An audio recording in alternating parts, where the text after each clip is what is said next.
أشهد أن لا إله إلا الله وأشهد أن محمدًا عبده ورسوله صلى الله تعالى على خير خلقه محمد وعلى آله وصحبه أجمعين أما بعد أعوذ بالله من الشيطان الرجيم بسم الله الرحمن الرحيم يا أيها الناس اتقوا ربكم الذي خلقكم من نفس واحدة وخلق منها زوجها وبث منهما رجالا كثيرا ونساء واتقوا الله الذي تساءلون به والأرحام إن الله كان عليكم رقيبا يا أيها الذين آمنوا اتقوا الله حق تقاته ولا تموتن إلا وأنتم مسلمون يا أيها الذين آمنوا اتقوا الله وقولوا قولا سديدا يصلح لكم أعمالكم ويغفر لكم ذنوبكم ومن يطع الله ورسوله فقد فاز فوزا عظيما قال رسول الله صلى الله عليه وسلم أعظم النكاح بركة أيسره مؤونة أو كما قال صلى الله عليه وسلم وقال عليه الصلاة والسلام النکاح من سنتی وقال فی موضع آخر ومن رغب عن سنتی فلیس منی او کما قال صلی اللہ علیہ وسلم۔ حضرات گرامی، خطبہ نکاح پیش کیا گیا ہے۔ مہمان حضرات کو تھوڑی سی تپش کی وجہ سے دشواری ہو رہی ہے، لیکن چونکہ یہ موقع ہر دن نہیں ملتا ہے، قرآنی آیات جو پیش کیے گئے ہیں آپ کے درمیان، یہ آیات آپ ہمیشہ نکاح کے موقع سے سنتے ہوں گے، اور آقا صلی اللہ علیہ وسلم نے نکاح کے موقع سے ان آیات کو پڑھا ہے، اس کی تلاوت کی ہے۔ ان آیات میں اللہ تبارک و تعالیٰ نے اپنے بندوں کو کچھ ہدایتیں فرمائی۔ ویسے پوری کتاب، پورا قرآن کتاب ہدایت ہے، اور مختلف مقامات پہ مختلف شعبہ زندگی میں اللہ تعالیٰ کے ہدایات موجود ہیں، لیکن خاص کر خطبہ نکاح میں ان آیات کو پیش کیا جاتا ہے جن کا تعلق حقوق العباد سے بھی ہے اور حقوق اللہ سے بھی ہے۔ پہلی آیت جس میں اللہ تعالیٰ نے عام انسانوں کو مخاطب کر کے کہا ہے، سارے انسان اللہ کے بندے ہیں، اللہ سے ڈرنے کا حکم آیا ہے، اور اللہ تعالیٰ نے اصلیت بتا دی ہے کہ انسانوں کی اصلیت ایک آدم اور ایک حوا سے انسانوں کا سلسلہ شروع ہوا ہے۔ اس لیے جس خالق نے تمہیں بنایا ہے، تمہیں پیدا کیا ہے، اور تمہاری خوبصورت سی زندگی کو تمہارے لیے دیا ہے اللہ تعالیٰ نے، اس کی قدر کرنے کی ضرورت ہے۔ تو اللہ تعالیٰ نے کہا اس اللہ سے ڈرو جس اللہ نے تمہیں ایک انسان سے بنایا اور پیدا کیا۔ اور ایک بات اور حکم فرمایا قرآن نے، وَاتَّقُوا اللَّهَ الَّذِي تَسَاءَلُونَ بِهِ وَالْأَرْحَامَ، کہ ہمیشہ اس اللہ سے ڈرتے رہو جن کے نام کا حوالہ دے کے اپنی ضرورتیں پوری کرتے ہو۔ اور خاص جو ہدایت ہے وہ یہ ہے کہ رشتہ اور ناطہ کے معاملے میں اللہ سے ڈرو۔ یہ رشتہ بہت ہی محترم چیز ہے۔ اللہ کے رسول نے ارشاد فرمایا کہ رشتہ جو رحم سے نکلا ہے،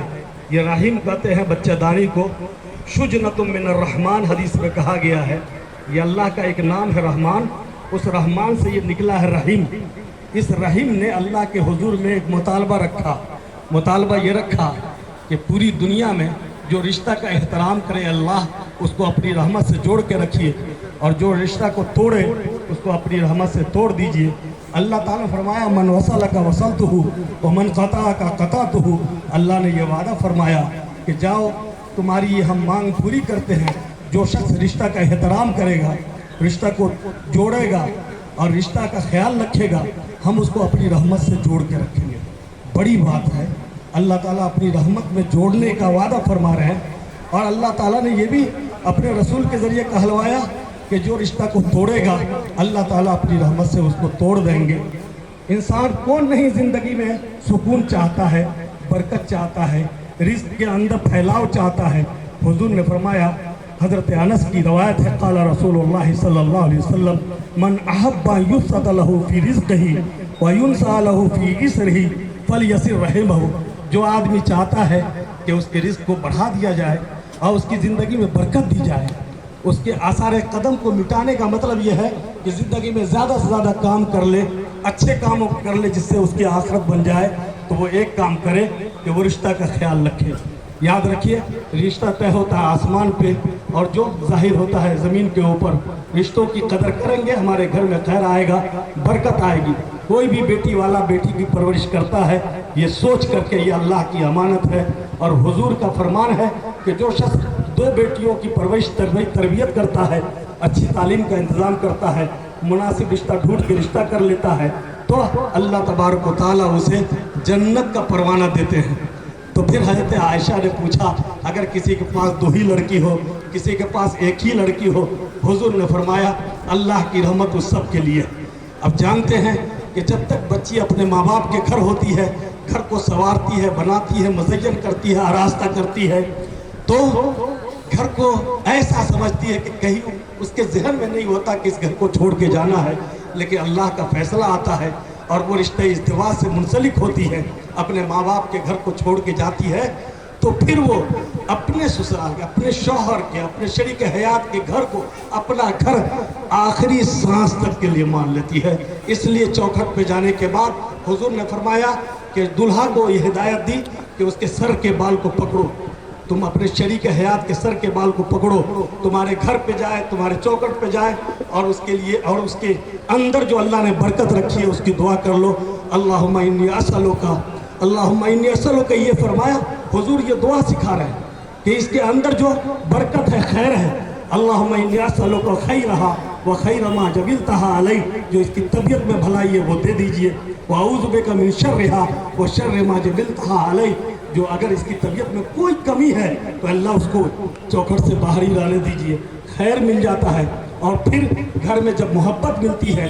ماں باپ کی طرح شفقت ملتی ہے، تو ہمیشہ کے لیے وہ گھر اس کا اپنا گھر ہو جاتا ہے۔ لہٰذا میرے بزرگوں، بہت بابرکت یہ نکاح ہو رہا ہے جس میں اتنے اصحاب خیر، اتنے دانشوران، علماء موجود ہوں جو سب گواہ بننے خیر کا ایک ذریعہ، جو